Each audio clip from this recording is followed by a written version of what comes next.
এক দোকানদার 20% ক্ষতিতে একটি দ্রব্য বিক্রয় করল।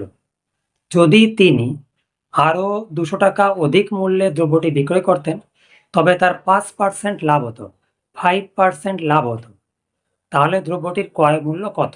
তাহলে আগে ক্ষতি ছিল 20%, পূর্বে ক্ষতি হতো 20%, দাম বাড়লো 200 টাকা, তাহলে তার লাভ হচ্ছে 5%।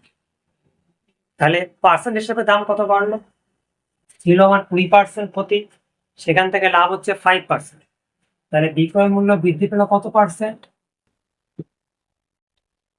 বিক্রয় মূল্য বৃদ্ধি পেল কত পার্সেন্ট? 20 বা 20 প্লাস 5, 20 প্লাস 5%, তাহলে 25%। এবার টাকা হিসেবে বৃদ্ধি পেয়েছে কত? 200 টাকা বা 200 টাকা। তাহলে 25% মানে হলো কত? 200, 1%, 200 বাই 25, তাহলে সম্পূর্ণ কত হয়? 100% হবে।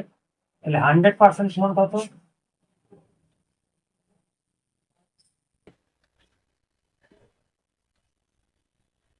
25 দিয়ে 100 কাটাকাটি করলে কত হচ্ছে? 4। তাহলে মাল্টিপ্লাই করলে কত হচ্ছে? 800। তাহলে দ্রব্যটির ক্রয় মূল্য কত? দ্রব্যটির ক্রয় মূল্য 800 টাকা।